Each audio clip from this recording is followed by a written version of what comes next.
Ho, ho, ho, ho. Yes, this model is in HO scale, which is 1:87.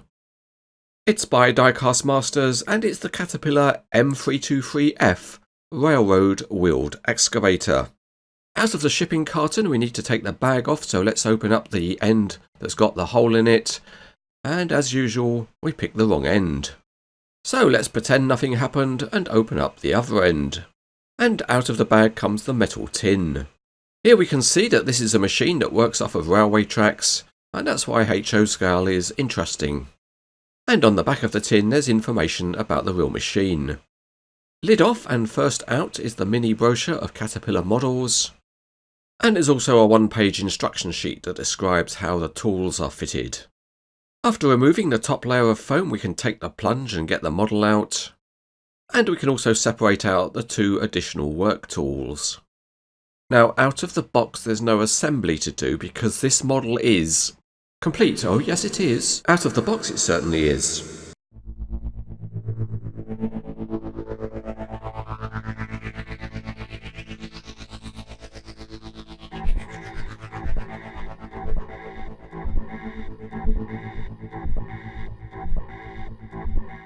So looking underneath, even in a small scale, the carrier has got some transmission modelled and the wheels look good, as do the rail wheels.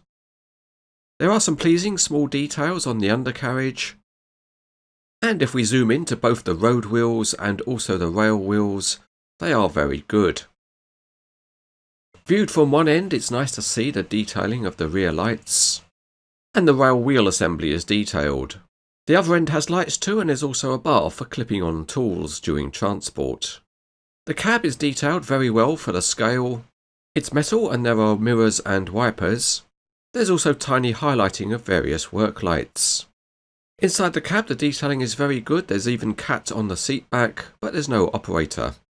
Up on top there's an orange beacon light, and the graphics and highlighting are very good. And that continues on the counterweight where the camera and lights are detailed. On the other side there's more detailing within the casting, although the fit of parts was not quite perfect on the review model. Looking down on the machine it's good to see more detailing in the engine area, and the overall representation of the boom and stick is very good. The connection rivets are painted so they're discreet, but the very complex hydraulics of the real machine have not been attempted in this small scale. The graphics on the boom are sharp. This attachment is railway specific and it's a tamper assembly. It's plastic, but the tiny detailing is excellent. And another railway attachment is this tool for picking up railway sleepers or ties. The third attachment is this bucket, and like the others, it is plastic.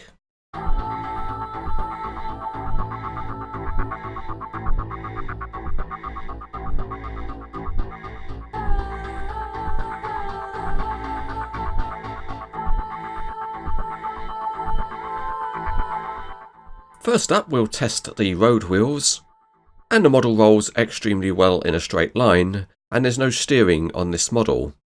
The rail wheels can be raised out of service for when you're driving on the road, and you lower them when the machine is travelling on rails. The model is HO scale, so it should fit on HO track. Next you can rotate the machine in all directions, and it's slightly stiff on the review model, but it will stay in any direction you want to set it. Next up we try out the movement of the two-piece boom and stick, and it seems to close in to a reasonable angle. And if you want to stretch out and go long, the model does well at that too. You can also adjust the angle of the quick connector at the end of the stick, and it also seems to have a reasonable range of movement. All the hydraulics do have a decent stiffness, so poses can be held. This is an excavator, so let's try digging at depth. And you can get it down fairly well, but it's probably a bit short. And you can see that there is some piston travel left exposed. A plus point for the model is that you can fit different tools, and to make the change, let's unclip the bucket. The quick connector is plastic, as are the tools, so you slot the tool into place and then clip it. Here is the handler for moving railway sleepers, or ties as they're called in the US. And it's a very small part and does have the ability to swing from side to side, although you can't rotate it. And perhaps even more impressive in this scale is the ability to open and close the jaws. And this is a challenge for anybody with fat thumbs and fingers. The other thing you can do is to use the tool to grip onto the bar at the front of the machine, and that allows you to stop the tool swinging about and also to lower the boom and stick for transport. The third tool you can fit is the tamper assembly, and this one you can rotate to get the correct orientation of the tamper tines between the sleepers.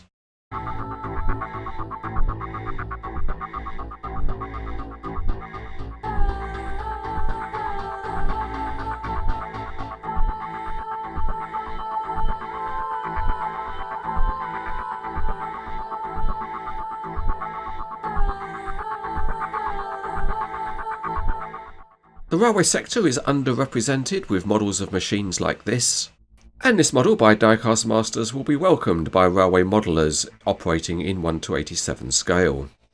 Given the scale, it's a really nice mix of details and functionality, and if you're looking for a model like this, it is very good.